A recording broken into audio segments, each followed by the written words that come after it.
O te whasisilatu o toe amataliane taurumanga al whono au whai tūna whono.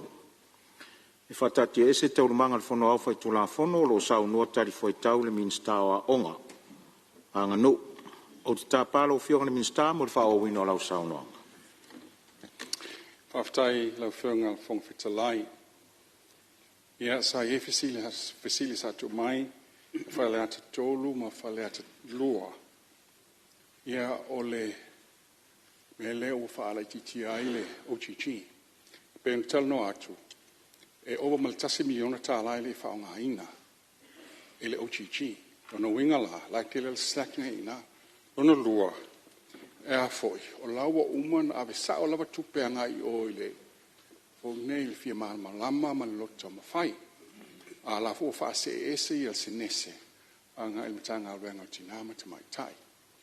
Nai fa mamna matua ina me upa ua i lalo le tato o chichi. Ia malimea fa pea e tolu ia komiti o a onga. Ia matua fo sui ia tu malo e ono pe fitu a onga fono fa vai lai e fono fa vai lai va ia onga e ono pe fitu. No winga e fai. Ale fa pea mai o le sia onga e kalesia. Io o onga le kalesia la ve sa o lato o chichi ai le aonga e kalesia, e lo ui mai tono fono whawai. E pesta li pupu watu nai lau whionga. La whao watu o komitio a onga e whawhoi mai tu tono o fono whawai. Tiongol fono te lai. Ia, o lo tūlai mai te tēn malo lau whionga ili. Nā, toi whapopo atua so soni li minista ili. Langa le wala ngā sui, o le ave seino komiti. Ona ole fo e to e amaire fina ngalo isi sui. Pe ma faina fa wa pe la to komiti tono le tato po kalame. Ole me fi fa ma lama la o fiong al fong stela. Ile fa ngo fir fa unga. Na fua uma tu langa ile fi skulta usanga len tato mai ni le o ichichi. Ma fa fi tauli o tato wo mai e. Na fa e lolo fa unga le u fai. Tu lo lava le ta o komiti a onga. Ele tau fa tau vaina ia pe tau fo ile fa fi tau di langa sa e komiti sa le. Ai fo komiti sa le sa no sa ole fiong ile minsta. O no mo fam sinonga ia le fa nga sei no tupe ele ngata fo i tulo fo ile pa io pule a onga le uta. Tulo fo le tau o komiti a onga. O le me tupu. Wana no for committee, ma fai additional costs, ma fai less talautomati. Ai lo se fenga fa vai na le malo, o le na batu, mo le fa o nga fono ino fana. A le fenga la o le stala, ese ma o nga malato le stala. O le ai la se fua fa tatau, e fua iai wa tele atu lona e fa se a matua. Ona ese mai tu malo ese a onga malato faingala ne ufai. O fai le stala fa popo ilungo onga. Nona lua, o yele mele tu lo lava le upule o fai fa fanga. O fai saunga mea, o fai maisi mea e le tala fenga. Ona fai lungo o fa na wale tunu. Ina umala mesa fetuna, imatasi e lol fina ngalo kapeneta. O le a fai le tonu lea. O le atu le komiti o a onga i to tonu o le fono whawai. E a teula ia ma lau fono whawai e il tangata whapitoa la vai alu e vai o a onga, wha o a onga. O mea uma e whale tonu a onga nei, o ia, e li poti mai le fono whawai, ma tala normal pule a onga. O ina e latu e loa le fono whawai, whaatino le oti i chile ua mai control atu i lalo o le te fono. Ma le pule a onga, ia ma le komiti o le fono whawai le tonu le. O le komiti o le fono whaavai. Komiti na onga le tonu komiti o le fono whaavai. Ua whaile tūlanga lea. Ina i o ngā tūsai la le mea le tau mwhai atu. Pēna sau no atu le minsta. Tele whaafi tauli. Toi to toi le tupe ova mali miliona le tupe o leito tonu accounts. Umale SS. Tofu lava le a onga ma le account. O isi e saini le komiti o isi e saini le pule a onga. Ma SS umai le authority. O le fai ele mata upu te le lave. A se fai ngala utang fai il tato mano. Tasi le control o le fai pule por te fono committee o le fono vai. Ma le committee o le fono vai. Ma le pule a onga. O la tau la na talano ile awala fo ia umma fa fitauli o me o tupu tonu la on. Pe ona vai atu le UTT e me mo maintenance e me mo cash power me mo le vai e me mo fa le ia apia onga pepa me uma o le kava ila lole. A me mo malesi tu na te le ia sui ngol menel fa pasene ina. O fa pasene ina o le nga o le va nga tupe me le va nga tupe o temile wata tala tu tala loa ia pasene o fe lava mana o mia ile so ni fa nga le me le fa nga o fa nga ai pe fa malu lua tu isui langa ni save ua fuol ma vele fu initio committee sale al fa mo ia tasi le control e ma fai ona fai tu langa e fa alu ta tau tupe e ma fa alu tu langa e mana o mia mai to tonu a onga ma committee uma ina ile le ia onga fai la fa te tingoa na ba tu si se ula la ta puni la wa wa fa le tonu la bala wa ale wa to tau sanga le lopo fe o le tu pesa el committee wa on temina ai uno to liu mai fa nga lata se lawa fe la fono va va tu lo to fa le o mai le on na leina ma fona tala o ta u pe tu ia la nga le o monta to tala no fu fanga le malo mo le lumana o le mata i tu tato system po o tala fe nga il fa no me le lava le su valu di me se la wa fe mi su valu miliona lima se la wa fe mo le temine nei le la fa solo ia inga mtanga lo po fe la va nga ia ena ilo lo le focus pe ta tu ilunga pe tu ila lo nga le so so ni me fono fa vai mo fa tu pe no isi me mo o fa ma manga na male o so na telefon di minsta malo fa tai masalo manino le vai nga le sa no tai malo tu le vano lo fianga minsta fa wa lo sa no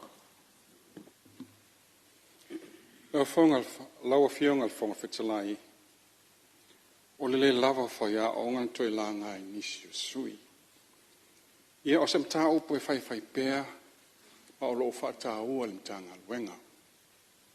Ia ele o se fa fi tau le na Samoa pene tupu ana nafi. A tau tangi atu la fionga ia tui sinave maulum to tua laksen. E so soani mai. Ia la fu isu e nian fa ya o ngai lua fe tol se laula siuti ai. O tātou, o lea e iaia wanoa whaia o ngā vacancies, e se lau iwa sifu lima, se lau lo sol tolu moa o ngā tūlanga lua, a e fitu lua moa o ngā maulunga. O le telewa o ngā o lo fsosoani atu iai whaia o ngā fsosoani po teacher aids. E se lau onu se fulu tatu teacher aids, o lo fsosoani tonua o ngā, soani ia o ngā mwhaia o ngā. Ia onga tūlanga lua le malo. Mai tā ua le lato ngā luenga so swani whaia onga. To o telo i lato o tina whanau le onga. O fofanga mtanga luenga o teacher aids nei, o la afili ma o wa iatu li mestea au Samoa, i le masina fau e whaia lato a onga po lato training, ma wai lato micro-credentials, ma lato certificates. O le training e whātautaia mō vai aso pe se ono il se fululua vai aso, na toitaliu mai lea e whaia onga a lato a onga. Ona ua maua lato whai longa, na batu lo leo lato swafa ia il pisa si, e a matai longa tutongi lato o whaia onga fau. O nisi o lato e ma whai una toi fo iatu e a onga mo a lato bachelors. Se fata ita inga e se fulu iwa teacher aids, lo whaonga ina e a onga a iwa i sala whai.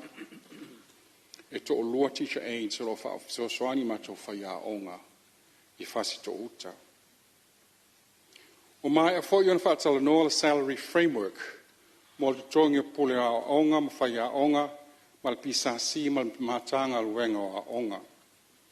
Ma whai ona si itia, o ma whai ona si itia tutongi asiasi a onga, ma nisi o pule a onga. Ai o lo a wha solo, ma wha awau le si itia o tutongi a mata, e a mata atu le tau sanga lea.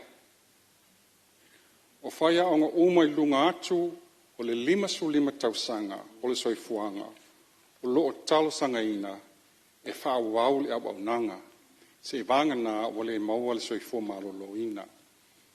E lua se lau iwa se fulu lau whaia o ngai lunga atu, ma le 5 o latou tausaga tusa ma le 10% le afa'i o faiaʻoga uma ae e afe fituselau tolsufā faiaʻoga le mālō.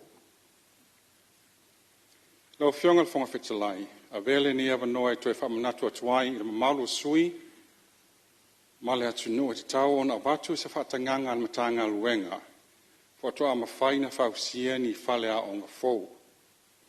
O loo mataitu pea le matagaluega ni aʻoga ua toʻagaogao le fanau aʻoga ma e tatau ona faatalanoa le tapuni ma tuufaatasi ma isi aʻoga e tulata mai. E tatau ona faasoasoa lelei a tatou aseta ma a tatou faiaʻoga i aʻoga e manaʻomia ma talafegai. O lea o taatia mai le talosaga a vaisegano mo se latou lālā o le universite i le area o le trades. Ia o le fautuaga faapepa mai. Talatala mai i lau talosaga pe faapefea na faatupe i toʻafia le fanau e aʻoga ai o le a le scope o le curriculum i toʻafia ni faipisinisi e faipaaga ma le aʻoga fou. O le nā ua iai aʻoga e salafai ua faini latou mataupu tau aʻoga a matatā ese. TVET e le kamuta palama fai el tise le tuotane i tua asau a lofi o taoa mata ai vave ma le kolisi o Amoa. O le taʻiala lava latou o le faatupeina o aʻoga fou ma potu aʻoga fou e paʻutonu lava i le fonofaavae komiti o aʻoga pule aʻoga PTA ma le mamalu o le itumālō. E latou tasaʻili paaga e faatupeina ma ave i ai talosaga. O le matawhaioi foʻi o le fonofaavae ma le komiti o aʻoga o le saʻili ma faamautu se fanua e fausia ai le fale aʻoga fou o faamautuu ma tapenaga moʻomia. O le fale aʻoga fou a le St. Paul's Academy i tafaigata o loo iai le faleata o isaga tasi i le afioga aloau na mataina le aʻoga lea ia ma le kolisi a lalatau e sifo o le a faatupeina e le foaʻi mai Amerika ma o loo iai i nei ia donors ia faatalanoa ma le mālō ma e fuafua e amata le galuega i tafaigata i le masina fou. Ae o loo fesoasoani mai foʻi e tatou isi a tatou paaga saina iapani siamani ma isi tatou development partners o le faatupeina o isi o tatou taumafaiga. Laufioga le foga fetalai o loo taumafai le lalao aʻoga o le puleaga o faailoga ma tuesipasi tauoloa Samoa e whātāua aʻoga whaauau, e awhia ai ma aʻoga mo matata ese. O ana nafi na whai elsa vali o aʻoga whaauau uma i Samoa, ma lo latou whaamoemoe, o whaataunuu le nevai aso o lo whaatasi mai i uma aʻoga, i ei aʻoga e kalesia, malua, piula, momoa, ma isi aʻoga e iai le NUS, Don Bosco, Puna Oa, ma Pesenga. O le fuafuaga matagaluega e fia amataina aʻoga whaauau mo trades e le palama kamuta fai e le tise e le kolisi o avele ma isi kolisi sauvaʻi.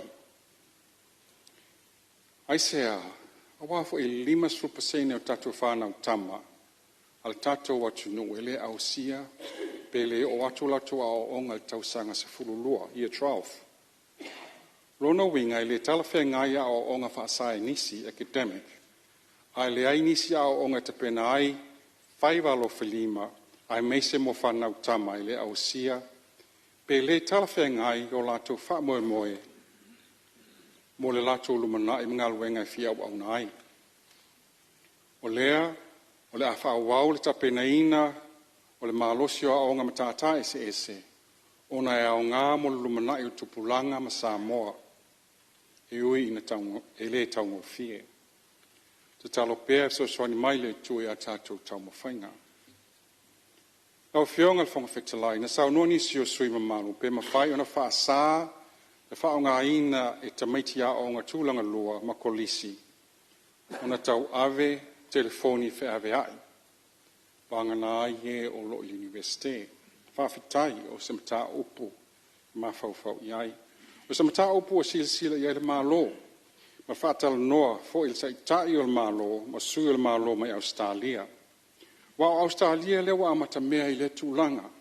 Ona ua wha mau mau i le onga o ni wha le tonu, o a o onga ma whauwhau le whanau, pe a le wha i ti tia le wha o ngā le whanau lai ti o telefoni, e na whai ona la tau tala noa pe mata i ni ata, i lunga o penga te wha i langi. O se tū la whono e whai, i te tau na ma whai na wha malo sia, pe enforce. Ia o le wha tala noa le te minei, ma o se ngā luenga tapena, o lo tapena atu iai. Ngā whionga whauwhitara. Ia, Maria Whenor, whina ngā lo le Ministaro Sao Nolo, tūlai mai whau la vea, whale ati tasi, tūlai mai. Ngā whionga whauwhitara, o le o tōno ala whionga le Ministaro de. Mea ne sā, ma tōre tū ala alo whawhitai tele ale, whātō whala inga ila o whionga le. E le Ministaro, o no le i tūlea. Ele ngata i whale tono aonga. A tasi e fsota inga lea masani auna, fsota i tatuisi tamiti aonga, i tamiti aonga. Ma nga i mei loa tele in whatu whala velave i loa alanga o le whaingo fia alo fsota inga. Ele ngata i nina. Ia a po las fina ngalo fionga il mista. I whata waina o ngana. A wai le matawina sa mai a le ngā luenga Aluenga tele sa whai komisio ngan Samoa. Me mata e mwhai na whafsota i fwoi lea ina i mwhai na o na whaatawa ina fwoi a nisi o whautuanga o nai eile e tusi lea na tusi e komisio ngan Samoa. Ina i e tau whaafealo whani eile lea o ina o whanau. E mali whai tia o le whao ngā ina o telefoni. E whaftai tele lau o whionga minister leo mau atulo whina ngā. Mali whaaloa. O whionga whangatalai. Ia, o le maa wat foi o lo tūlai mai whau la vea whasale langa tolu tūlai mai lau whionga suima. E se le whaftai mule awa noa. E se le mana i ore sa noanga la whionga minister. Ha malu atu pe a o toi foi atu le vaenga lea. Anga lea o le silem tau pusa o la ngai la ulaunga. E tūlanga leo le tau a pe o le whaman malu o komite i tu malo anu. O tano atu i lo ia experience tuna o leo te inu wau waile. Mato primary school. Ai whaftai o leo o mau atu. O lei, o lea laa. Laa o mai ni si o vaenga langa e whafui nu wan mato nu. Lea laa lo whae komiti lea. O lea laa ua whautua mai le malo. Ia mai tona fon whawai. Leo te e tona fon whawai. O le nganga la wan malo e peo na i whalau lore asone. Ia aua ni to iai se tupe. E toi a mai, free education for all. Wan me moni lawa, lo te whaasoa tu le experience tausanga oma. E tangi mai le pide le vai, o le moanga le vau, o mea mana le whai e le mat komiti. E whai le mato pinko every month, every second week. E sa i le se le ni le a wala vaenga i e fi whalea. Whaftai mato fono whawai, o le sa watu whaitai inga lea, le sa watu e tolu sumo tu puafe. E na whai ia whai le tau, a masalo ai a whio te wai lawa whionga na tanga i le lewa le lei mātua toa. E o mai fo a mai umari si tis mon whawai. Ko titi whasuru a whele, late lunga le o vai. Ia, o le tasi al mātua tala, le ai wo uma le tuper mon whawai. Le la ua lafo ne fuinu. La la uto e vai le vai ngana ta ia wheta la fuinu. Fiso swani mai ai. Masalo vai ngai o le tu tau tapatapa tua ia la o whionga. Ina ia wawai pe whaungai na peo o komiti. Ia lel na e si lel na wa lefa mai. A wa pe ini me to e mana ami atu. Nā mai le tono o lau whionga. Ina ia whao popo pe ina ia to e wawai pache wanai. E fōri ngā mai le o man whaunga tatu tupi. Wan me moni ai e tausanga uma. Pera tupi rena o tausanga nei. Uma le lei mea onga maturanga na. A mai a le okarwhaia onga a watu le SSAP. A watu le pia mea onga. Uma le ia tupi na a lelei. Le se tupe pire le vai, o moanga le vau, o mela na le tua ia i tupe Yesu e mātou. A wale le o le la amai lungole, ia li siti marpachit. Ia wale wa ia i tau sanga fau, a tau sanga nei. E pia le hanga na le tau nau nawa tia. Wale wha marmalunga nu, raninga le sku o le a o ngā tua. Le tono o le nu. ai mai foi la wa le po nu ma su te mai ta nu o le te ma ia mai pe mana to ina yo ia e ma tinga lu e to no fon fa vai a ware mo le lang la van ngal wenga e to fenga malo ai ma se tu langa ia o wani ia o fo pe fa na ai fa tai mana ia te la fu sang tu langa o ia le fu fanga ron ma ma ele te tai fa ti tia taua o le a o ina o fa na wa Samoa a walu na iwa e o mai fo fale nei fa pe na ona taua la to sao fa tai lo fio Salo mo mai ia o le mai tau atu tu le merite i malo lo fionga de li pan. Wa tele le finangalo sui. Ala watu sia ufa te inga en matofa tu a tonu ya ngai ni mele ai. Au no mai sui wa mai paketi ale fono fa vai na tol sfur. Ai umane nga le ngo fa sfur. O le mato kolisi le lo fiotawa. E tu fa tasia iau foi sala mo le vea. Matou fainga le ufai. Tasi al pula onga. A tofu matou mai to toro sengi kusiaki mal fai onga. O mat poloketi mo la taruna vatu le o ti mo le onga. O mana o mia le onga tu lo lava ni fale le ta u fau. O le mela na matou fai. O sa iri le leile fainga o le fale le ta u le ia sa o le leile me tauna mai. La na lafo ile tai o la fono va vai. Ma le pule o rea onga lofio tau. E ola ue vai, pe fia tino i tupe, e toi fai fau leo mana o mia. O inala, e maua sao mai lava le tau atoa, o le la fai e le fale. Leipa me uma. O la fai lana avele matou tua lalo il pule a onga ma le pule il fono vai ao. E o toi vai toilets tua, e toi fa fau. Awana i mai maua le talaina i lalo toilets tuai. Ai toi wha le lei a wale o ato mātoma mea. Ai whai le toilet fau lai mana o mia ele. E whale a onga, pule a onga fau. O lau soso ni atu la. Awana i a vele upu fau ele nona watu atongi tol tupe. Paulo soso ni mo tau. A se mātou me lau whai. Vai le lei le pule a onga, a vifo le lei ka muta, whai le oka ia uma, fia le tau, whai a uma. O inala, e le to i eilal tu langa le to sa tupe le nuu. Ona wale laval paketi na watu ele tu malo. Pero siya ule afsoso ni atu tulanga. Whawhaingo fia laval menel tu maitono control. Ina ia sao le paketi ma sao hol me wanga il tu pio le tu inatu. Ta ua tele le sao noanga le wha pe wale laval tupe. O le liu nei le tō wha le minstaman tangalanga. O la tu langa o te ato o chichi. Talo tupe sao ma le tausang fau pe lunga pe lalo. Ia matu fa fe ngai fo I fono fa vai o le alpa ke tir fono fa vai mo ao o ia la o fa ia la tapula se la wa fe tau sanga uma mo ao ina ia fo ia la tu langa le sa no mai o le se tu pe mo le va o le se penisini fa tu langa I mlai ma me uma fa pena o si so ni tu nali sa no nga sui mat Salo ma ua le vai nga le sui o fa sale nga tol ia na fa sa o le vai nga le fa tai lo fiona le Palemene ona ole short for na mo ona ole quote lava na mai le aunga na mai loa in defense of fond fa vai o tupe na ave a wat fo pe lan sa no lo fiona le fa tu ai le lo mana to ina to fa le tu sa na ko accumulate na extra cost nei e fa tai le fa mama mai lo fiona le anga I fo ye se fo fonga ma committee ia tu le mai lo fionga minstafa o lo saunanga Fionga Fonotaga. o ia maria fenoa le minsta o lo il fa u la vea sa nga tas tu le mai lo fionga li Ia, le fusanga ngai fara level te mitau o le fionga le minsta. Ia, wa fo lana pitora au. Ang long foi mal choa. Ia, sau no anga ma.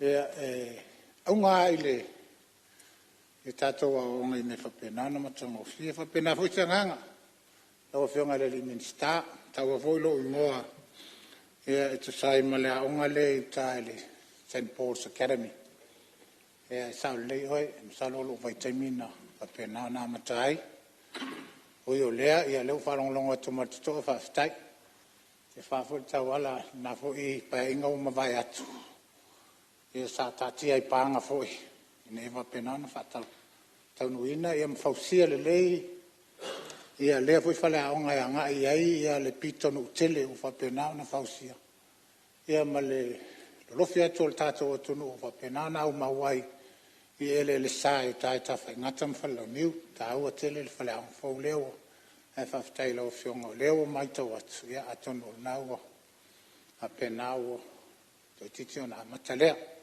o yo leo le o le fa populava e tu sai foi mer sa no ngala fionga le Palemene fa malulu atu lo fionga fo tele se me ina ya mala mala matili manu le fa fonga le tato o tunu ina me o komiti o fala on ya fia foi le mato foi ya on mato onga e so le onga preschool ma le onga tulanga lu e fai fa tasi ala tasi le fanu o lo fa pena ona fa tino mai tulanga ya o te awai wa PTA ya o la to yo lo fa pena ona la to fa foi le onga te mil nei o teachers assistants ya tasi lea vaenga o lo fa pena na fa aloi tupe o lo fa pena na o listala e lo subtala listala ale tamaititi kwata rono winga e val subtala le tausanga ato e listala o mela vana sa wai mai le pa inga lena ma vai ato fainga fa vai sai ai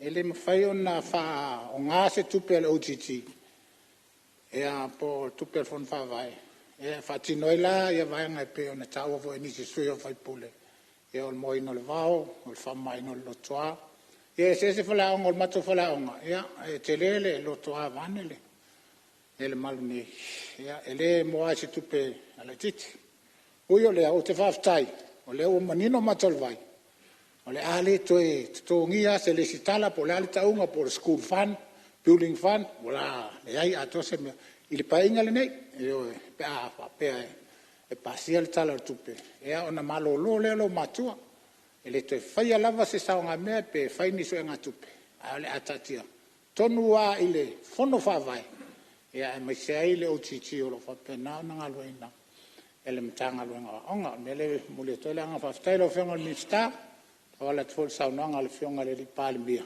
ina ye menino matal vai awone tu aina po to ingat committee ya fa long me for committee ma le PTA sai Tote le to ia komiti. O leo la ala fu yo le. Il fono fa vai. Se suio il fono fa vai. E va pena na ngalu fa tasi malpula. E malangang fa lo. Malo fa tai ya. Tu atu lava no fa wal sa nga lo fiona minsta. Fiona le panga fatalai. Ya on sa I me lava lo fiona minsta lo fa. Tu lai mai le suio fa lupo. Tai lava mo lava no.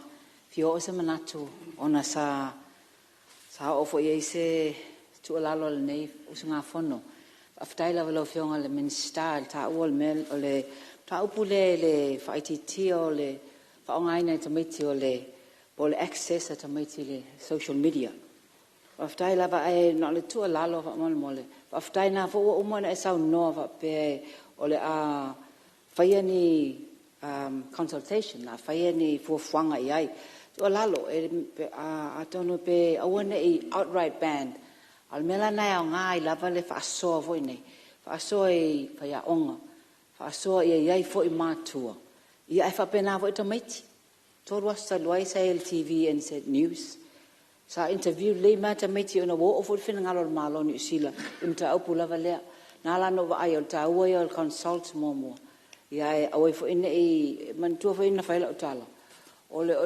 tu linga ma tamaiti pe a le telefoni le pe o le se me temi tala no mai au fa nga la telefoni temi o mala ye fa ITT fo la to loto ma fatia a fa pe lo mala mala pe la te o wa ese telefoni la ngala na fa so to la lo today lo fiona minsta after tel ya ma lo fa tai telefoni fa va ili si va ngale wa fe ili si fa ula ve tu atole avano lo fiona minsta fa wa lo sauna Ia whaftaila wala whiunga whongwhitalai, tā ua tele manatu o whaalia nei a whiawhi, whaftai mo le whaasoa, ia ua tato whaalongo fōi, whitu na ingnao ma whauwhaunga, ma experiences a lea whono whaawai, ma lea whono whaawai. Aolo o mau mai lava e sanga ngatasi le nganga le malo, e free ia public education. Free a onga le malo, o le nganga na le malo, e nawe e to fono fa vai so swani e fo nei e fa le o fa le on al mo ina le vao e mo fa pena pa fa le lava le pe o chichi ai o lo fo tanga wenga onga I toi bava ai pe lava lo chichi mai lea a onga melea fon fa vai mele fon fa vai a se me fo la chichi lo fo iai o fiel tu per fon fa vai o lo alu la toa onga o fionga fon fetalai na fisilingia le balsla wa O lo toi tūlai, mai te mā Ya o, si ma mele le lau titi whionga le minister, tā kua ua tūlai tele. mano. Ina ia manino mamalama le. A le whatoa sau no mai le whionga ia lo au. I le PTA. Tā wana wha manino le leile vala lea. Ono le mawhauwhaunga le malo e anga I komiti o a onga. Al PTA. O le tau whata tia le la fua ma le whenga wha vai le lei. Ina ia au waipea le mele o le PTA. I tāpena ina o whanau moa onga. Ona lo mori mauina pea, e le aise matua e le nofo I le whale a onga. Teimi o lana whanau, po le primary, po le secondary, e iai lava le mele mai tauina, no uma lava, I tūlanga la leo leo matua, e whamau popo la to whanau, e tūlanga leo le vavai, mo moli nofo ai, whawhanga, tuua, whatoa mai le whale. Nona mafu angal vai le malo, o lo airport kalame le malo ro muri mai. Len tau noa le fionga le minista. O lau ta pena lo nei tu malo mor cantina le onga mal fale ai. Ona o le tato por kalame. O le faina o meta o mafa mo ta mai tiao. O le PTA la, o le talitonunga le malo, e leini si tangata siriatu na la lango le mele nei. O le o mai o matua e soani ta penanga o meta o mafa o. E la ena tau fiofi e laval tūlanga lea. I mātua uma o na iei le polkalame o lea e wha moe le tau sang fau. I au whau whale me nao le tātou nutrition program. E ma le school food program. O le si tū taua, o mātua, o leo a wha au whale i e le polkalame me au. O le mai o mātua nei e o atu tu lou lava e vai e la tō whanau le so ato. O tō ebe la onga. E la e mauai whai a onga so soni. Ono matua lai o atu tu lou lava le lato nofo le aso ato ai ole fale aonga. A lai ava noa I manisio I lato o iele to mai mawhaina whai aonga fsoswani mo aonga. Ai wo manatu e tā ua le PTA langa la fo I mātou te ave pele tu o lalo I mātua. O lau tau tiute. O le tau o mai pe I e vai au tau whanau. Am salo e mulmuri atu le tau sang fau. E na mai role o le porkala mea lo iela. E fausia o mai e tātou fale tau mafa, fale ai. Ia mata pena e lor tātou se tasi foi o manu lau tiin ta pena. E ta pena me aiso I fua maloloina mo tamaiti. Ia whai tete tātou le mele utupu ni le NPC, toto mawalunga, ma le mau mai ese, o tupu ai le tele o ngase matalo sanga ni se toi whao popo, ngofo wha makoko. Taun tātou lio I le mua o le system, nutrition system a tātou whana. Tau lon tātou tua tiro lea, koko esi, sua whai. Vai salo. Me ai Samoa sa leini me ai sa leini fa mai mo wai. Ia to ai la matato. Fai tulango mango maesi ma me umba pena. Ta pena il fo fonga na ai te fata ua tulanga o PTA a o ngata tasi. Salo lewa fa fonga mai u fa la o tele atu te tai o malo e ni si fo I vaenga sa o fia I fa o la vea I tulanga on tou sa no. Ia tulai mai lo fionga minister fa wa lo sa no. Aftailo fonga lau fionga fonga fetalai. E fisilingia le vausela wafe mo le school connectivity po interneti o aonga, mo aonga. E lima sul fitu aonga wale lei fe sota inga o sotanga fa atene kolosi. O lea wa fo atu ngalwenga mo le fa le lei o interneti mo leisi se lau sul fitu aonga. Wa o lea le saini le contract po le konkarate il masina te nei. O leisi valu se lau afe lea mo le leisi tausanga o lo tutonu o le paketi al matanga al wenga. Lau fionga al fonga fetalai. E lango e ana lofinu me le lua fasto uta le tala o le tupe. Ai se a, wa o lea wasa sa a maile te ma o ainga o le atunu o mo le atina o I tu ma lo e wha foe il fon wha vai. E mo le tuai le whaftai a fasto uta mo le 2 miliona lapa o mai I le tausanga po se 4 miliona I le 5 tausanga. e mawhai ai o na whaatino le tele o ngā luenga ma poloketi, o le manuia o a inga ma le tūmalo. Ona toe foi atu seo, ona toe foi atu lea se whamatalanga i lo tūmalo pele fasta uta. O uma ona pa umai le tele o talo sanga, e iai, e na o mai le ofisa, o nisi na tusi talo sanga mai, ia o nisi foi na talo sanga i fo le fona whaawai.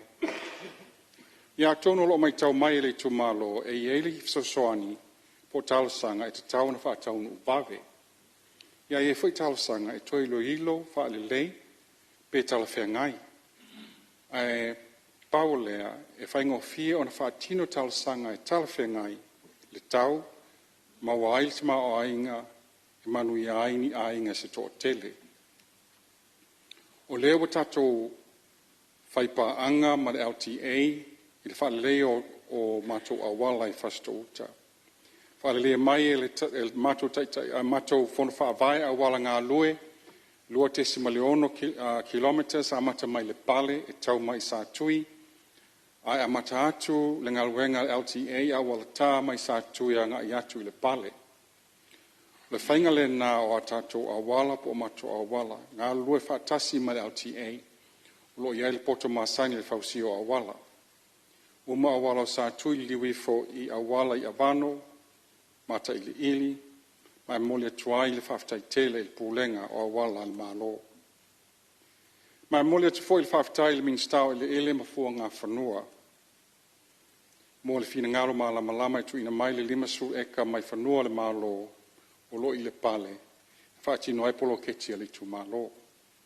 O toi titi maea o na fua ma tu ina mai loa le sainia o le lisi, o sui loa le suli ma eka mua mua. Ngorfona. Ia, Maria lo whinengalo le minstau lo wha iei whau la vea whare atu toro. Leo leo tau whatuai tuai no tu atu. A leo peo ka makaua me iese ma leo fisoa onga, por sa ole le peo uorongo i tu malo, ai tele na i vaianga ia. Sa ta ua ia, sa u siri ai, siringia. Nenga tai lea o le tupe lea, il valu se lau lea i ta ua mai. E leo iese tupe tono le talo tupe. O le wawe ese mai sa iei tau sanga te nei, ai lo iei tau sanga nei. Se i vanga nā ua wa ese se outputu a mai. Ai le o sa u tono tala tupe na manino mo ya ngasa ye tau sanga teni. Ai le ye tau sanga ni. Ai a fa ye le uma mai le tali le fionga te mista. No te fa tali le si uma. Ranga ke le ngai muka upi o langa fa mul mole la. Ia o fa fonga mai lo fionga le minsta o le watu facility so le vaenga o le fia mau e le mamla mo sui. O uma tali atu facility uma to mai e sui. Ai a fa peini facility whapito i e le sui mai whale ata ia. Whaing tali atu. Heo whionga e. Ka ofisiri ia fo i le tupele tongi nei le. Blue wave. Nā rako ngone. Le tongi mai lalo le pati le lamtanga luenga. E tau ni fi mam lama pe asea o tua inti tongi le tupe a pofeo. Ranga tupe o mai ai. Sa uta ua fo i li tape nanga lau whionga man matanga luenga i mele o le AI. Artificial intelligence. O le ale, langa lele o ele o mai jau fufuanga wa mao mutulanga wa pena. La stape nanga mtanga luenga. Langa iluma mesel ni vai tau le mutua whaonga lava le ya ma available. Ai po o lare pui puinga o iai tangata. O pui puinga o whana wa o ngailea vaianga taua. Kasi nai vaianga na lena fsiringia lau whionga le. Whionga tfon. Nai mau ila ulaunga. Paro lava. Ia, po maua mai lo whionga le minsta vaenga i o sau no e sui. Ia, koe awan mul malia le whina ia mal vaanga na e lua. Ia nan ta ua. E mangingo lava le. In ta ua la unga inclusivity. Ngai wha mafa mai pakiki. O tupe ia o ave le ia mamulama ma. Malesi ia on whaftai. Le o ave ia ka se laua whia. Au ka se laua whia le sa ave le blind society ma le sign language. Il pate ka luai. O na winga la lau vai. Na fa nga ma lu se la wa fele na via le le se tupe I mo plan site ma le ma na sign language. Le wa le se ma le kala pupe. Ale o ma le si va ngale. Fi mo se ma manga lo fiong. Ia la foto lo fiong le minsta. Iwela ia le tula e marta ita en malo atu no mawele. Ano so atu le varsela wa fele ta o le Blue Wireless. Atu atu sim ta upo la mamla Minister all Blue ole Blue Wireless. O se piri wa leva na tau tongi. Amata melua fe lusu lua. Lusu toru, lusu fale, lusu ono e tongi alava.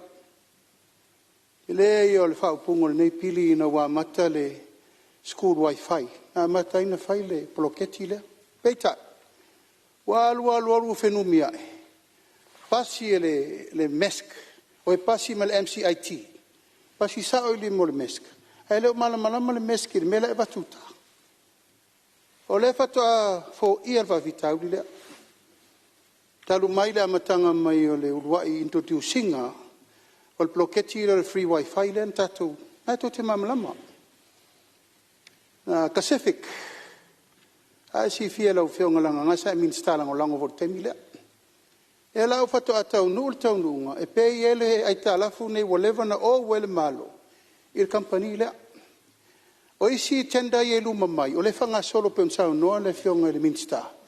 Valu se la wafe le wha anganga le malo, e update le bloketi le. E la wha solo le temi nei o le no musmusu atu nei le Minister, tupe po ua ta yo o mai le tenda lea. Alanga le sa no mai le Minister o le whanga solo. Ai pe o wha mamla manga na, o le piri le foi o vai atu o wha ka peneta i lungo le Facebook. Ya? O na te vai atu foi na langa mai na. E lava e tui malo fie, tato malo i le mene o le likio information al malo. Le se mere lei. Pato au mana whai ungal ka peneta e wha ngale unforeseen. E pe i el mene. A le ma vai wha aso e sa whafur whaka. Ya, o lo o sai pea ma o lo fua. E anga o se stangata na te wha alata ina le malo i me vapele le lei. I le manuia. Wa fa fuanga na fai male loto mamao ai ta lafu na tuua ia company e leito tongina. E ale o mamoli mai nei luma ua peise mea se ma se mea solitu lafu. O fai le malo le ta upul nei. Ale kiria lava. Ai ta lafu wa leva na tatau na totongi le taimi na ai le fai. Ia o fa mamla mangana la o fionga la foto isim ta upul o fionga le. Insta mo sirfia le tunu. Tuna mero fionga Minister fa walro saunang. Aftai o le Varsala Warfare Connectivity mo tau sanga lea o laitonu al budget lea for IT al matum tanga wenga. Ia o nawa saunu atu se ta al malo le Blue Wave contract. O le contract o mana saini. Saini e lo i sili. Menga wala whainga tongi. Ia o le AI, Artificial Intelligence, o se mea tawa tele. To telo tātou e whaunga ingila Artificial Intelligence. So se taimi lava te Googling ai se mea, e kick in mai Artificial Intelligence. E tāua tele, tātou tele, foi whaunga ChatGPT. Ia, to tele foi la te mai tia onga, me se universite, la foi whaunga le Artificial Intelligence, wa foi se mea tāua. La foi lawa fai courses i nā ia e foi. Il NUS, courses ma le USB, fai lava courses nei mo le Artificial Intelligence, e a onga i tangata e fia malama ma fie lo fo il mau mea ese le Artificial Intelligence ma o se mea tāua. Ai a fai whaonga, tamu fai tamai te whaonga kopi e lakto assignments po lakto essays. Iol mea la ngam ta whai oina universite e su e se fua e mwhai na mawai tamai te e awaini mwhai whaonga le e whaonga Artificial Intelligence le whai ngō lakto ai fo tu singo lakto essays po lakto homework. Ai o le inclusivity lewata ua o le budget support na le sata tia mai na mai le malo New Zealand ma Australia na mai tonu mtanga wenga ia o le inclusivity lewa e sauno iai wa fa muta le prokalame le na e le uto mai sa o la vai tonu le mtanga wenga o na wa avel se le ni nga ngai o i le mtanga wenga tupe o ina la fa so mo iai se le ni na ai i lo tono mtanga wenga se lengi na i pe se talatu na i fasili o mai Tau fionga. Ia, la se isi mea i tusa. Ia, o lea ua maa ua Ono le manino atal tupe o le wa a fa transfer ila lole. O le MCIT, o le lako ICT division. Ia ele tusa ngumela, ia ui lea. O e si sa ili le tal kupe ale, tresu, o ia le mof, po sa wai tupe ia. Ia no vasili tupe le lau fionga il panmia. O wau sa o komite o tupe taluai. Ma e tele umi al taimi whaatano ni mita upulea o na ma ua ele le leil whaatino ni ngā luenga lea. Le ala lea na lenga ti leile peimit. A whai ua whaamali e ina le kapeneta ngā luenga ia. Ia le lei, e pe o leo te mata o le ala leo whaafsili. O na sa mai mua mua. Ma fuanga sa whaafsili ngia kore kini komite taluai. Pe e se ame o le tongi hai. A le talana na o mai. Le leil whaatino ni ngā luenga mai li yola le telo masini. A foi o lea o ia isi tūlanga o whamuleina le malo. Ia, la le tu fsi o le tūlanga. Aftak. Ia, tūla mero whionga le ripa mea. Fonotaga. Se on sa mero whionga teitai lo tuangai, se tu atu lewa ngoa le teitai le malo, lo tūlai mai, tu atu lewa ngoa lo whionga. E loe, a tala nei le tala whaasoro pito le bloketi nei. Le fele ia. Aisea, o le bloketi nei. Fatu tonu el teimi o le tato fina unga whapokiki. E umila le teimi o whamtala. E anga le teimi na ave lunga sake lite nei lunga o whale aonga. Na mo sake lite le patamea. O inana wha solo ai le fo ai le a company le mai so ni mo tato. Al mena tupu. Ea? E umana wha pipi e tu latu wha tu nunga ave lalo. Tala mai nā ave lungo whalo whai whiau. Ātiri ai lava le tilei.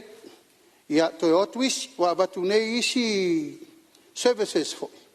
E na atu lalo service nga ka kipi uma meo le. O services le nga whai le kako sake rike rea. O le umi o le whasolonga o no whina unga na whai. Aen toi tu lai mai lolo whai ngā malo. O mai lo toi wa iri le. E le whea. Ele fea le mea leo le whai o le au nanga. Ai whai pel tua inga lea. Ele ola mea. O le atu o le si foi. Tu lau lava le tau ua whele. Tiri sao le blue sky. E o tu whai la tau push le la tau service. Wako la ko raudas ma me wha ola e kipir me lea. O ina la le na iei le toa le wa umi tele na wha solo le fina unga lea. Ai a mātou ni na vatua ma wha tūlanga le service lea. Ua tatau o na totongi le pili le company lea. Le lau wha tino. Ia na vese lo le matato api mal fina so. Ai fa solo le tenda fou le varu se la wafe. E lo po ai le wa piki. Ne fa solo lo le moluma nai. E fa pipi mo i lo me ina fa solo le tato wifi molis mo aonga.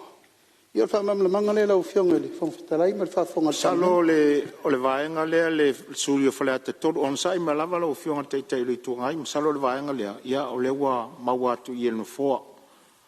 O se payment mo le company sa whaia le service, ai le titong ia mon tausanga ia pe tolu pe whalongo atu. So o lea la o whato a titong il ai tāla fua le malo, anga il company lea. A le vaenga lea ta uad se le ni lea, ia masalo sisi tentai sisi service provider, fau. Ai pe o le mau atu lea no fua le vaenga lea le atu ngalu ai lufi na ngalu. Ia masalo foi lea ele natia foi lau fionga sa ia il komite o tupe lea foi sa fesilingia.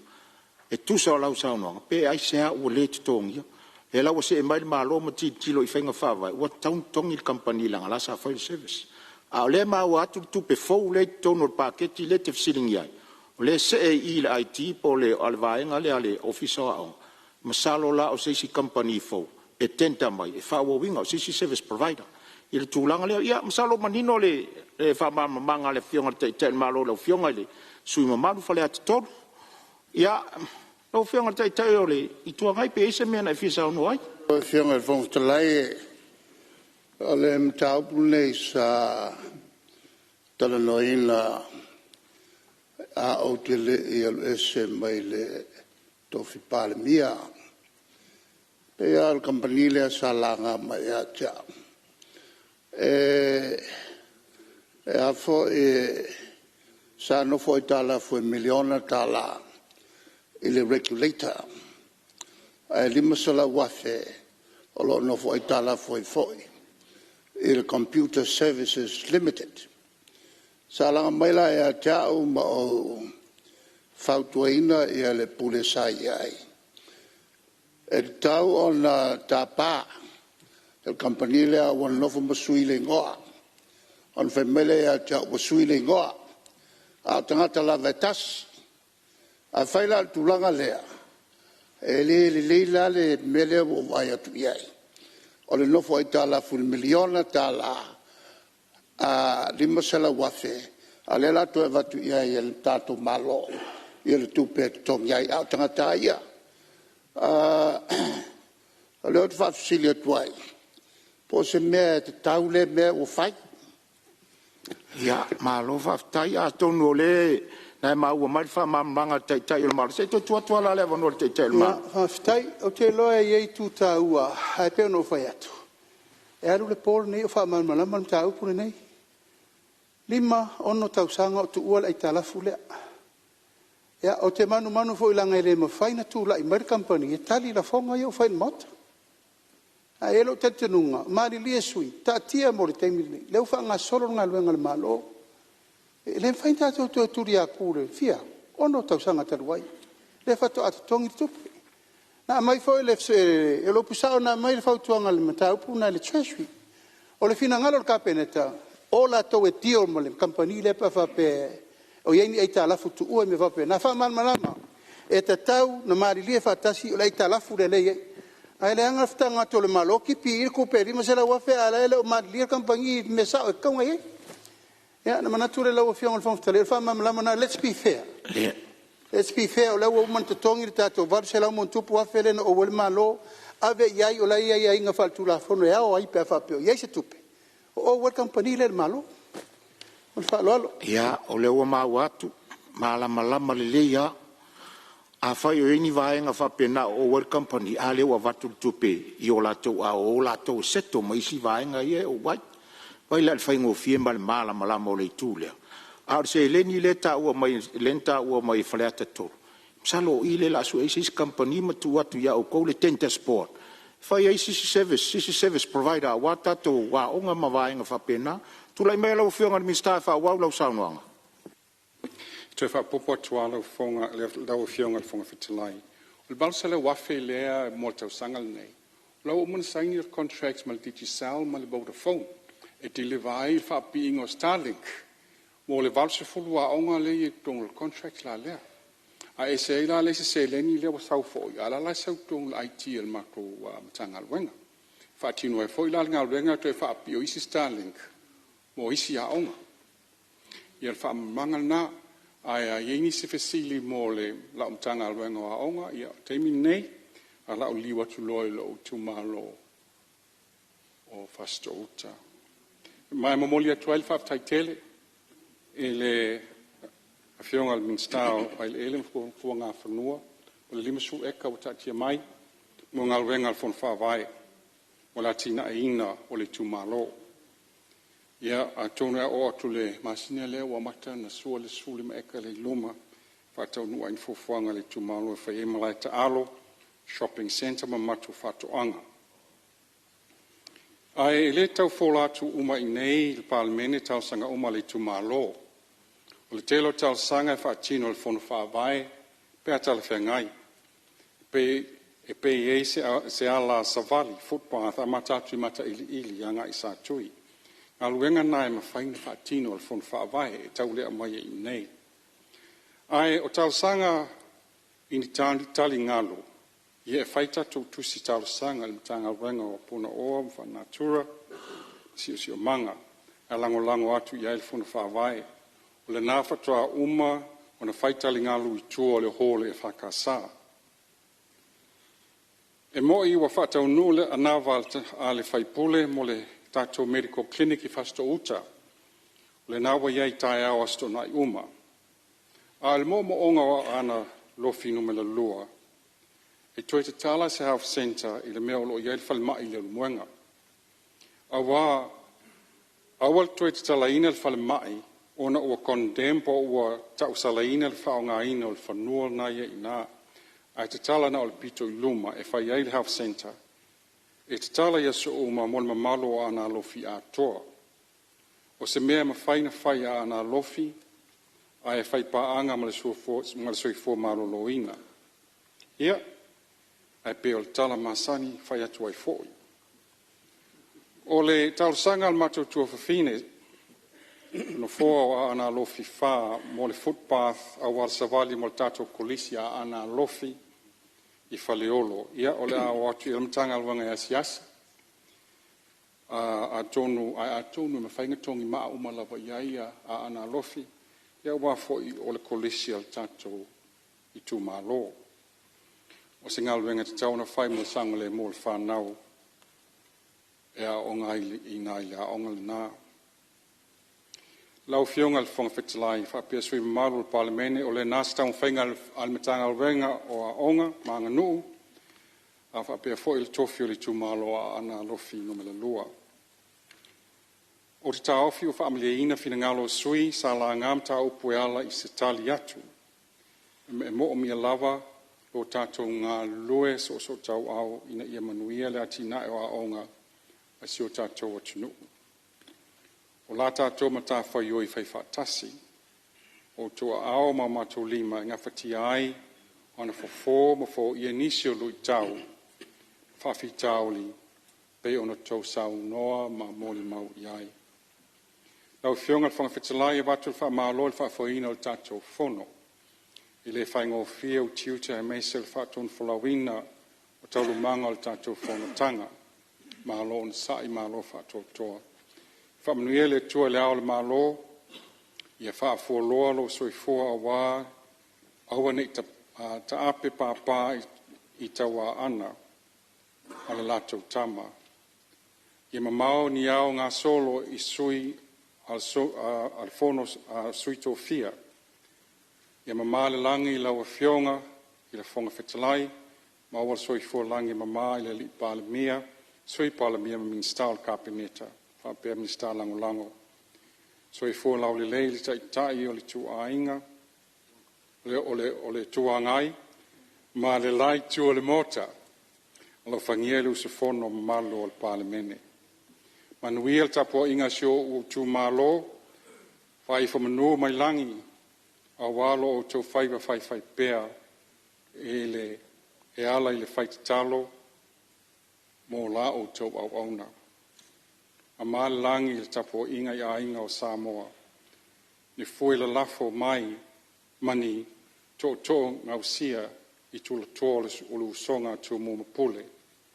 Manuia le whanono manu ala ainga sa le vi. Ia I le file mo le tua I Palemene o Samoa. So I fua. Malo. Malo whaftai, lau o whionga na minister tu sai o whoresanga malama.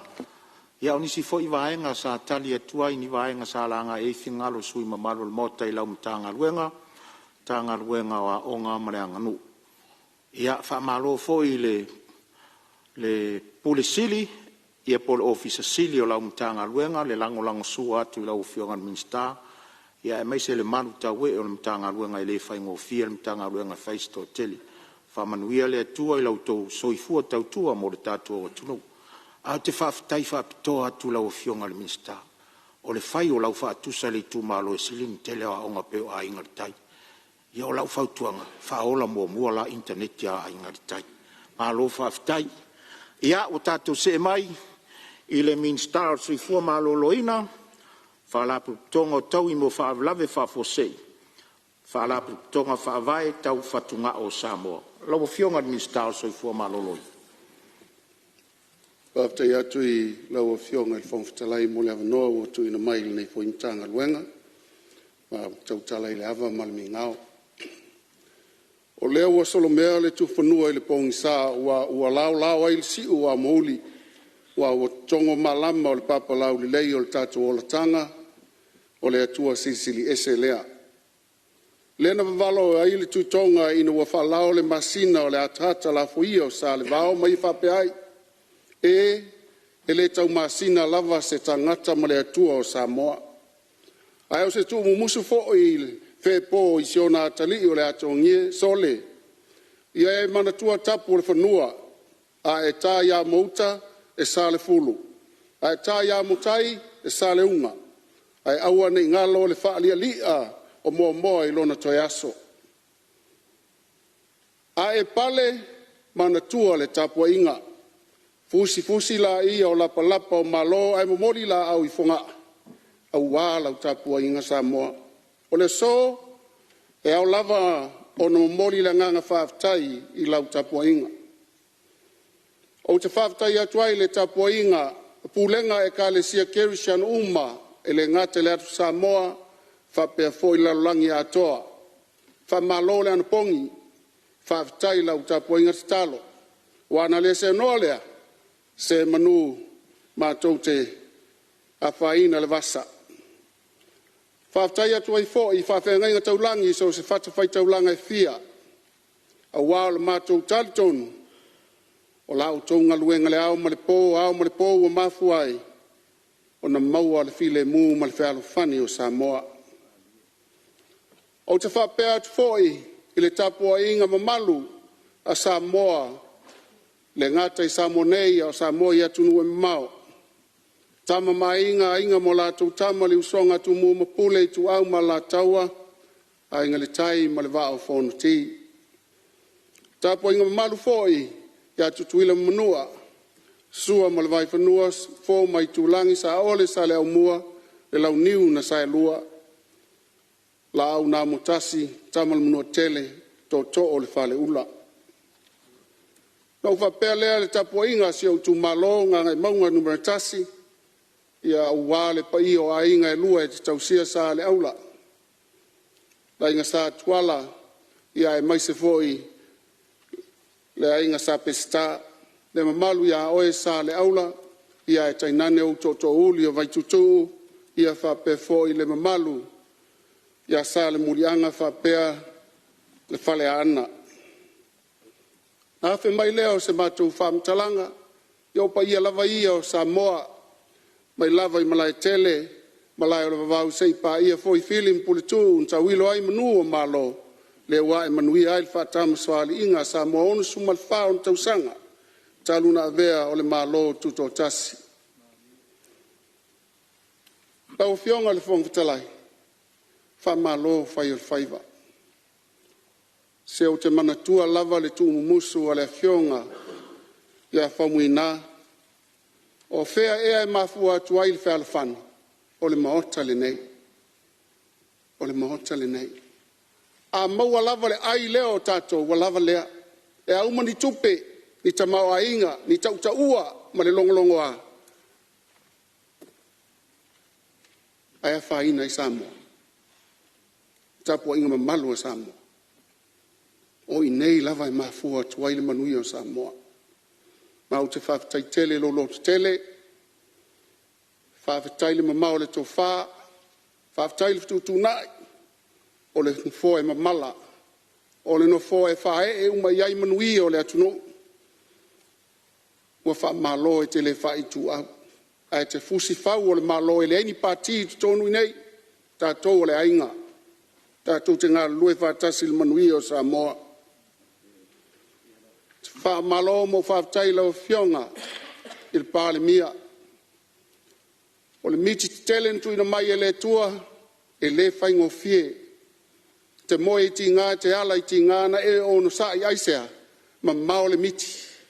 Ma walunga le matatia wa e au sia, ono le loto maulalo, sa ili lalo malo, whamnuia le tua e lotu lai mai. Lau fionga le sui Palemene, o le nā whanua malosi, whawhtailu ono sa i malo whapale le telo le munga i mai tua, e te le amana ia le pola i motu i tua. Le pa ia ma le malu le kāpenetai ia fionga i minsta wha malo le amo tusa o le nā lava lo tātou ai. Fionga foi minsta lango whai lea mo i tātou mātou nei o a oi tai au tātou te ftutu na i le malu mai o le tua ia i tātou i taimi uma. Wha malo i lau fionga tai o le tua ngai tātou tai e foi o le maota. Amu ia ta ita o ta wha sangai. Te lei lopo e mana tuana e malanga atu i Australia i Cairns no u interview ina o i lau potu. Na e latu sa ili ai le tausanga iwa suma lima. Ta whiloa i na lo ta pa ina lo au. whamalo lau fionga le suitaitai o le tuangai whamalo whai o le whaiva ia tainane fo i le fionga le sa whapito whaftai tai le unsai me tinga le ngata ilea sui malu uma o le Palemene nei ia se whamatalanga e whapea o matua onga le matautia o le tinga o iai le tatou soifua maloloina. Ma au te le alo i ato le niu, a wai le mau se manuia o Samoa. A au tau leanga nei, e sili lea, a i o whaia se ngā luenga mo o e Samoa tai ao malua. Se wa amata mai i le sui o le tu malo ano a maalua. Mai le lei lava lo ufa manino atu, no na uma lava o le tatou Fonotaga na e whaamatala mai ai le wha le tonu o le tatou whale whailele le maternity ward o le afiafi ale nano ulu ai tonu mai le aise tua inga e sao te wha malu lua tuai. Ola air conditions ma maa atoa ma tua tari fia mai au ele principal nurse na tiutele napo ia matou wheloa ai ai. Whaftai. Ai mana ia na ia lui. Au fionga Fonotaga. E mo se vanoa. Ia, whamalu atu lau fionga o minsta, le voi mwhai sau koma lai titi. Ia sei tu atu lea vanoa le sui taitai o le tuangai. Whaftai. Salo e, ono nasa e anga i tono le, o le whanewhai lele. A le mea sa wha le tono whafo. Mo drains ngai wafo. Sa taunga e anga i wafo. E alfa sa onga ngā mare ngā whalo. Ia, ma lolon sa, lona winga ese e o tonu ese e o fafo, ia, sa unola o fionga minsta. Tali a tama ma tua o maso, fesui a ina upu, e lea whaina. Whaftai fo i lau tua lalo o na uti le whasoa ua i a tau se soifua i o lato tongi. Fionga Fonotaga. Ia, maria whanola o fionga minsta soifua malorino lo tu atu taitai. Malo? Ta la fonga i le mali. Anga ta po i le tunu. O ta offi le lei upu o sui taitai. Vai le whalewhai le lei o le lei. E lei me se upu whape o fafo le whalewhai le lei o le lei. Ia nana whape natu. Walu nei vai aso tau whasasa o atu tau lenga i lumo le tele whamtalanga se e mori mai. Ia tau tuana o le lava e whaftai wa o au. Na ua e o lava ia tuli mata ngau le mele o le tua inga, o le mele ne o le tua inga, oka. Langa lava le metinga. Ai mai sa e su e atu, mtoa peloa. Ia lala leo le watu pea, tato minista, whain whatai te inga le melea, mea lava le nei. Sa ulo le tua inga tato, o leftoa tato fo i men tato e vai le mental health. Ono lea, lali poti le ua mai. Lua se lau tangata, ile masina, e watu ta drugs. E umana abatura li poti munuri au ta ualanga le o li poti le famtalanga sao famtalanga famaonia le na mato vai nei ta utia me la tupu ta something et tanta to titira to to ai elena al fale maila o umale mai le tino au mai ma fo fo le tunu ono to fo fo ngole fo la fa saina le batu ia e fale longo mali e sa no ngale Pale mia, singa pa pio tau fa sa mai o to ia i to me tele la mai. Se mai ala se me stasi sena watu. Se mai se me stasi. Ia. Mali mai la o fionga e sui mamalu se i pa ia tu no fo. Ia o le fa ma wa o le tu sai fo o tar sanga ali. Su te ta i o le tuangai. Tar sanga le i tar sanga mo fa le o fa le fa le lo ia nei. Pe o la le o le tu la e tu ta o malo. Ia tuliamo mo express words fo le na sau no sui pe vola o le sau no mai la fionga minsta ia le fa ata la fonga ata to te tulia ia sau no ngana fai ia le wasia sin minsta ia lo le a to fa fai le tu lai mai fa wa lo sau no ngala fionga des minsta se fo malo ia maria lo fionga minsta se tu la manole tulia pu na fa pele o tu silima a tele a me sena tan fa te fa sa watu Menang whaloa. Ia, la tuatula wanoa lo fionga mi staff a wau Samoa. Whaftai lo fionga le Fonotaga. No o mai la ia lea i le folsanga le afionga le sui o le tumalo na malua e tu sai ma le fasea o no pa u i lalo ia tupe fanganga mo tongi o tau soifua. Ai tosi sila ia i olo ia le output 7 fatasi ai ma le output 8 vaenga na ua ese fo ia le tanga o le nei fo i fa moe o le utu ina atu pe ia mo ila tu o lo ngā lue i falma i fai tu malo pe ia fo ila ia tatou tu sivi ia fa solo atu ai i nui tua fa pe fo ia falma i fai tu malo nei e leo fai titia la ia o le nā lava e maua vanoa tongi ai ila tu i le fo i vaenga i tūlanga ai tā lafu o no le sa o i fo i ai lau saunuanga e le leipelo fa malamana matu o piritu ua ia mai le lua fe lus fulu lusu tasi lua lua, lua tolu, lua wha, lua lima. Ia, ma o stala fia, e ui lava na te le sulua miliona piritu ua ia mtu whaatasi atuai. A o lea ua umana tongina le fitu tesi ma le wha miliona, ma le wha moe i le tātou pae inga, i le tausanga fau lea a pāsia lo le tātou tala tupe o na wha, o na tongi atoa lo lea i le tupe wha nganga ua iai, ia ua le wha moe, whaftai mo le taulangalanga i mesili, a wa umana tongi a tātou pili atu ua i ona whaingo fie fo i lea o na fisosoani malosi mo le oka ina o tātou whala au vai la au ia o le tali atu lea i lau fionga o mai lea i le o lo tula i mai whau i la vea whale alupo maria whenolo whingalo lau fionga ni minsta se tua tu whau i la vea e la mo lava no fionga minsta Whaftai ono awes lesi sui sata ua le mo lalo pa u tasi tolu tesi ma le iwa miliona pa u el output full fit to nurses. E sa uta ua ele PACA ono le tasi lea ua au nanga. Ta ua au nanga mana umia au nanga lo iaini nisio la tau ngā lue le malo lo le au mal po. Lala wa ta ua ia ia mal outputs full tasi. Ava te foi se manatu na pa u mai lalo ia personnel and operations tasi se mal lua. Ale te ta ua. E va ai output sia le ono fitu valo na ua walunga ilunga. Lo te vai atu sa o walunga ilunga. Ia ai le o le fa lo fa sinoi pharmaceutical medical equipment and supplies. E lo ia di personnel. O foi personnel na walunga. Health security and disease. E leo la ve foi ata mai tai fo mai. Las fa manga lo fionga. Ia, Lau fionga le fonga whatalai. Ia, mai tau tua atu manoa leo ele. matanta tau o leo wiringa wili iti. ia o le ala na Ma this week, he al taimi tata noi me taitasi, ma outputs, ma pages. In fa mamlama le ai tatia mai lau ngal minsta o le tu tala lo.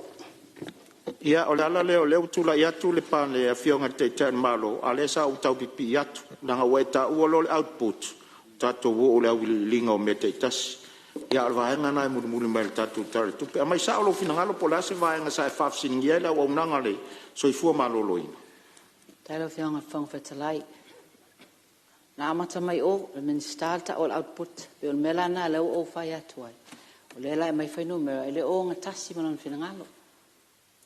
Pe mal mentu ina tuai o pa u lalo ia le budget more nurses le safa pe fa mai o ia o nei outputs na walu e lunga le o to fa che o lo fa mai outputs i le la vea i lava le o nanga ta mai tai tau si fo ma tau si soi fua fa lalo le faina o le la to o fo ese manatu pe o me tai tasi ma fa lalo lo le lei o lo wa no ton wan na le o sa no to mo wa lo wa no ia e fa wa sa no ngalo o fionga ni minsta so i fua malo loina whaatai lau whionga le whong whatalai.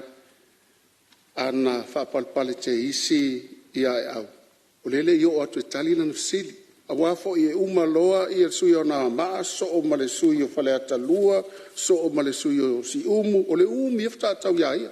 Le fo i e le tali mo ia, au te le fia tali o taimi, o sai mai, e uma tali atu le mena te pole ai.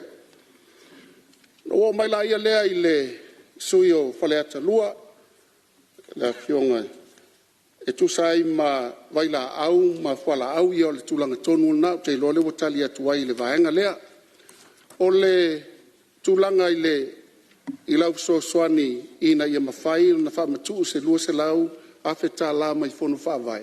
Whaafetai wea mai ai fo I maletali o le whaafitau e soasoani tongino ai tā lafu e le ngata na o mai ia se lui. Ia au le fo I e te soasoani I se awala e whaatupe ai. Ia ule popone leu whaamatala atu. E umaloa ia tala tupe ia tongi umaloa ia tātou vaila au mwhala au le iai pilitu ua. O le tulanga I le fisili a le suia si umu. Whangal whono. Ia, se tuatua le awano muli le suio le wawhonti o le sauno mai.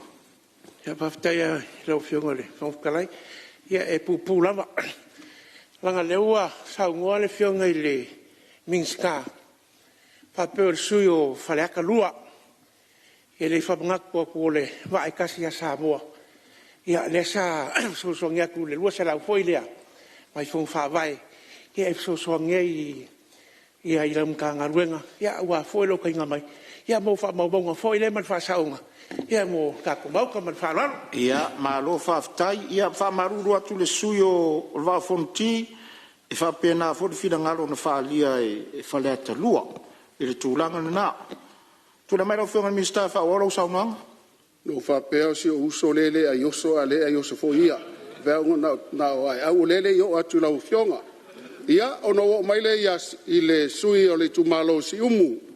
E peina ia talo mai ai wa leva na filitanganga le lato. Au te vai o peina saunoanga lau whionga le minister o me taluai o tātou taunu ma tātou taimi manara. O le mea leo te whasisi la tuai. O le a whaauau saunoanga lau a whionga I le li minister. So I fua maloloina. Ia mo le tātou aso fono a tai au. Momori atu le whamalo suius fono uma. Tu sai o le tātou ngā ruenga whita le nei aso. O tātou taunu mai ai le tātou taimi manava tu sa male lafo o whamaonia.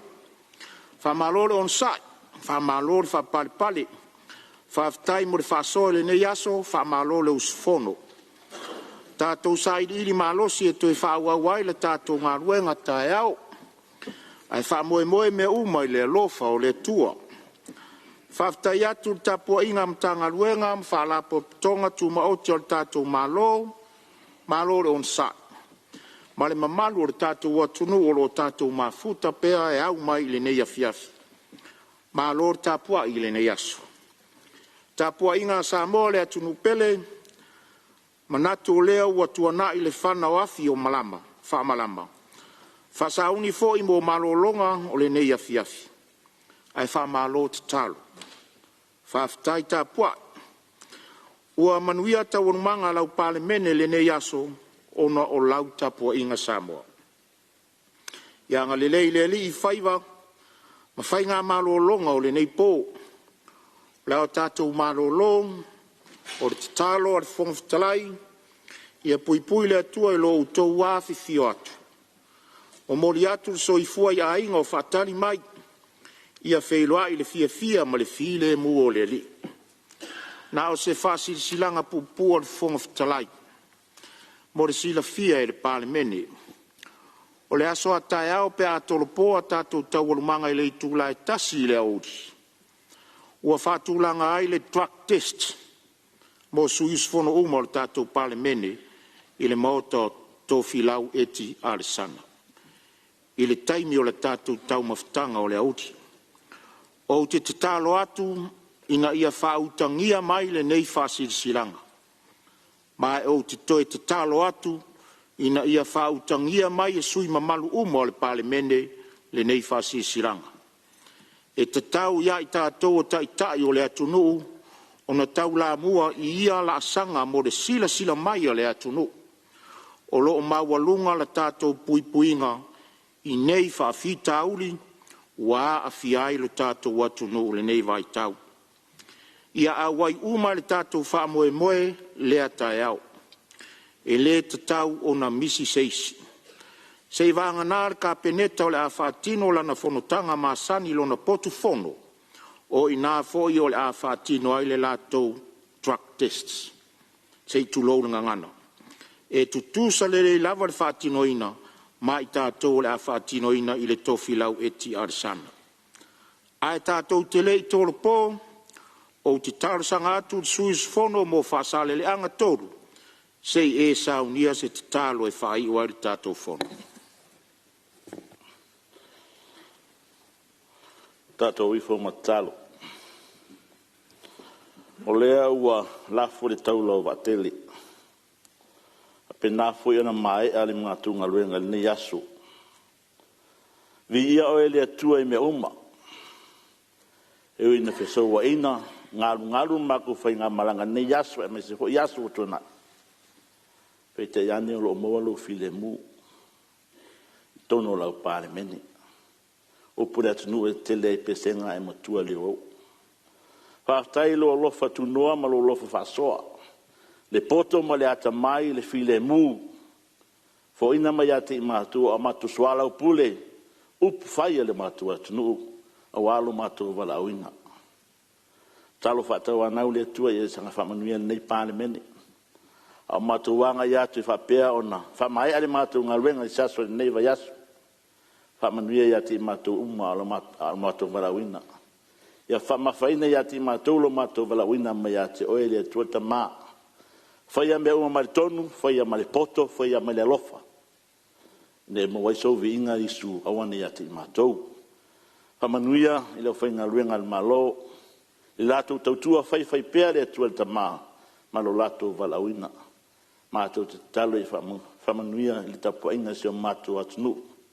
Mai monga mawalunga se ia pā ia se o I titi le tua ta maa.